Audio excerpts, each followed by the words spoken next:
नमस्कार मित्रों, SPG blogger YouTube channel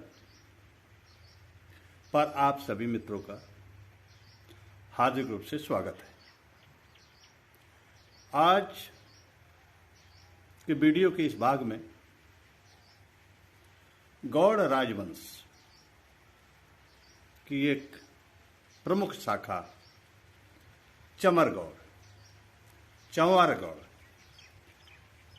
के विषय में बात करने वाले हैं। ये चंवर गौड़ की जो शाखा है गौड़ राजवंश में कहाँ से बनी। मित्रों, गौड़ राजवंश तक्षशिला में भरत जी के पुत्र तक्षदेव जी के साथ में प्रारंभ हुआ। उसके बाद में इस राजवंश ने भारत में विभिन्न स्थानों में अपना विस्तार किया, जिसका वर्णन पिछले कई वीडियो में किया जा चुका है। आज के इस वीडियो में, इस भाग में ये बतलाने का प्रयास है कि गौड़ राजवंश की एक प्रमुख शाखा चंवर गौड़ ये कहाँ से बनी है। इसके लिए हम इतना समझ लें कि जो गौड़ राजवंश की जो शाखा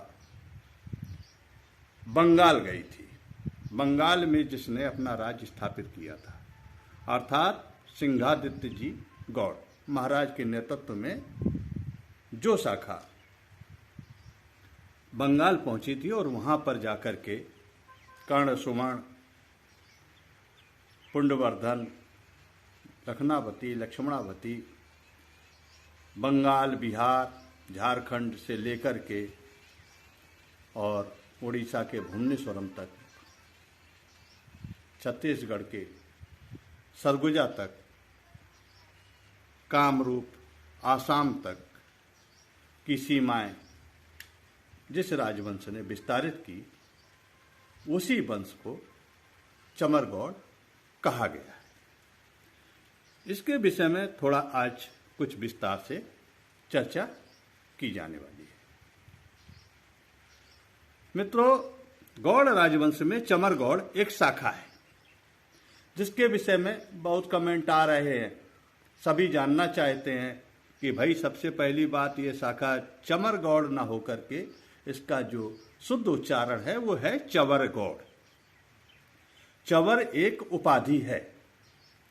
चंवर के साथ छत्र और निशान भी होता था।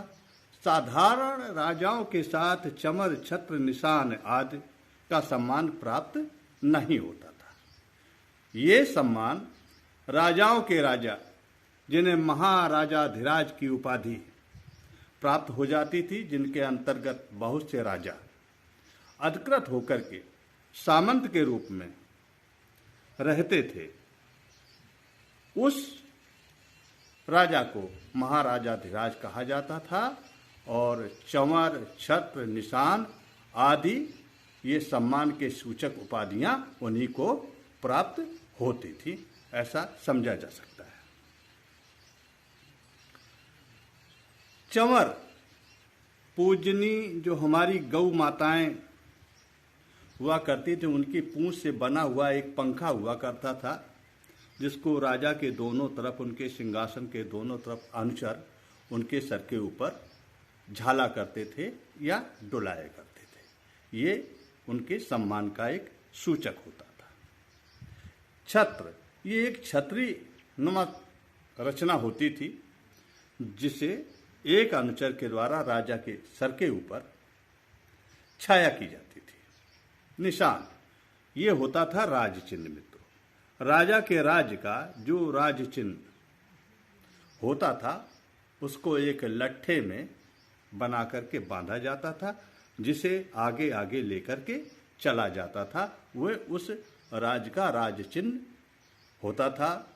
या वो किसी जानवर का चिन्ह हो सकता था, शेर, हाथी, गाय, घोड़ा या किसी पक्षी, मोर या कुछ भी, इस प्रकार से ये निशानियां होती थी अपने अपने राज्य की, क्योंकि भारत में उस समय बहुत सारे राज्य थे, तो उन राज्यों ने अपनी अपनी पहचान के लिए इन राज चिन्हों को धारण किया हुआ था। इस प्रकार से समझा जा सकता है। इसके आगे अब हम बात करते हैं किसी राजवंश के विषय में। तक्षशिला के गौड़ राजवंश की एक शाखा सिंहादित्य जी महाराज के नेतृत्व में गौड़ बंगाल को विजित किया और वही राजधानी बनाई व राज्य कायम किया। प्रामाणिकता के लिए यह साक्ष्य उपलब्ध है जो पर्याप्त है कि गौड़ बंगाल का प्राचीन नाम है। स्कंद पुराण का रचना काल 7वीं सदी है। स्कंद पुराण के अनुसार गौड़ देश की स्थिति बंग देश से लेकर के भुवनेश्वर तक थी। इसके लिए स्कंद पुराण में एक श्लोक भी आया है जिसका उदाहरण इस प्रकार से है। बंग देशम समारभ्या भुवनेश सातांगा शिवे गौड़ देश समाख्याता सर्व विद्या विशारदा। पद्म पुराण में भी गौड़ नरेशों का नाम लिया गया है।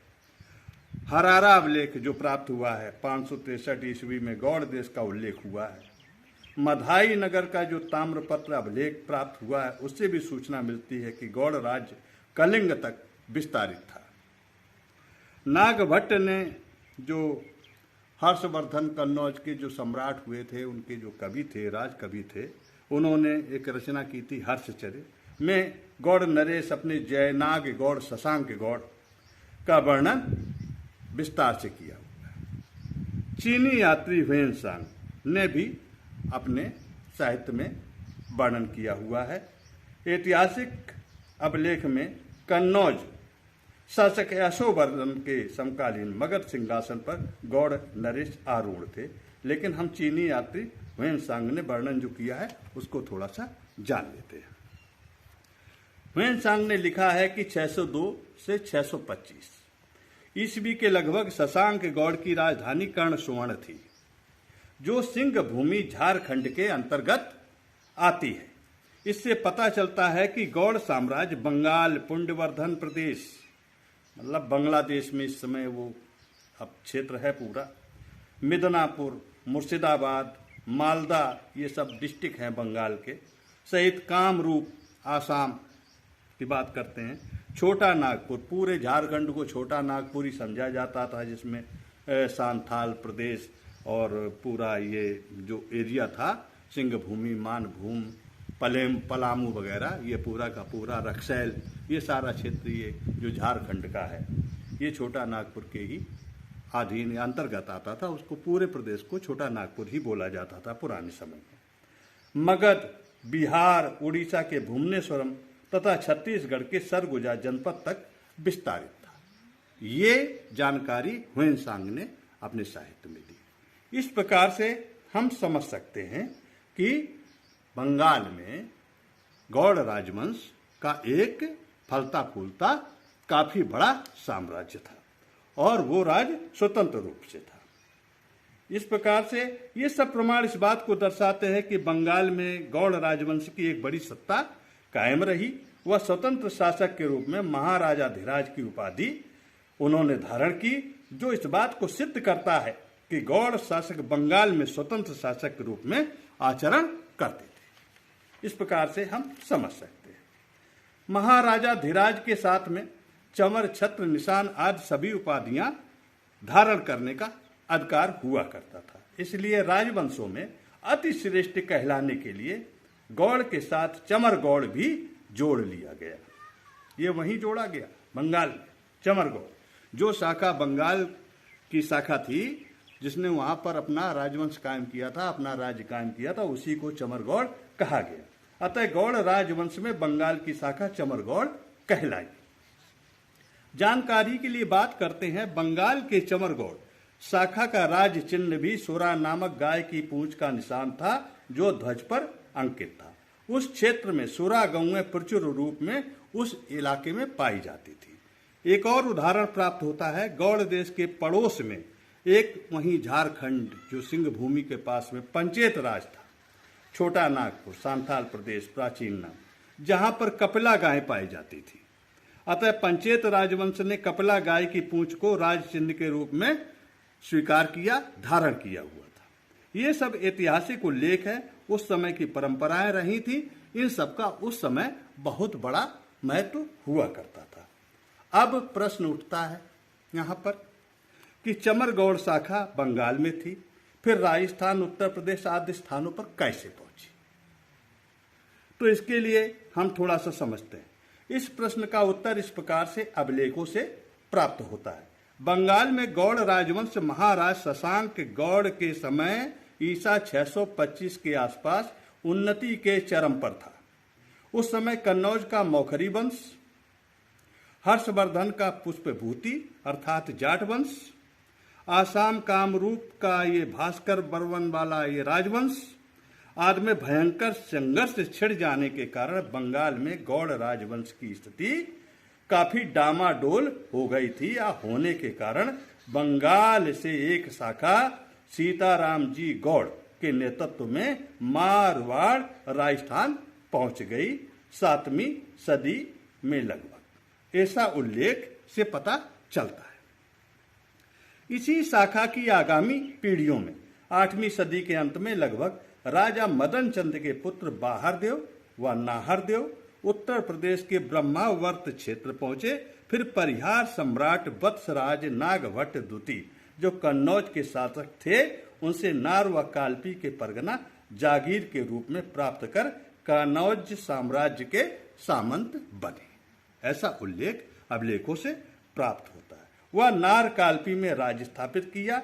फिर वहीं से इनके वंशजों ने निकलकर इटावा, एटा, अलीगढ़, हाथरस, बदायूं, शाहजहांपुर, सीतापुर, हरदोई, लखनऊ, सुल्तानपुर, बाराबंकी, अमेठी आदि स्थानों पर विस्तारित होकर के ठिकाने बनाए, जमींदारियां बनाई, रियासतें बनाई। इस प्रकार की जानकारी अभिलेखों से प्राप्त होती है।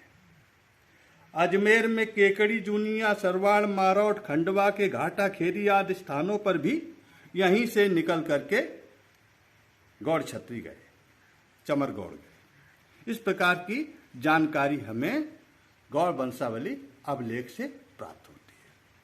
मित्रों, वीडियो काफ़ी लंबा हो रहा है, इसलिए अगले वीडियो में और आगे की जानकारी देने का प्रयास करेंगे। अगर वीडियो अच्छा लग रहा है तो कृपया लाइक शेयर ज़रूर करें, और जो इस चैनल पर नए आए हैं साथी, वो सब्सक्राइब जरूर करें, जिससे नए वीडियो की अपडेट्स उन तक पहुंचती रहे। मित्रों, इसी के साथ में ये वीडियो समाप्त करने की अनुमति चाहता हूं। नमस्कार, धन्यवाद।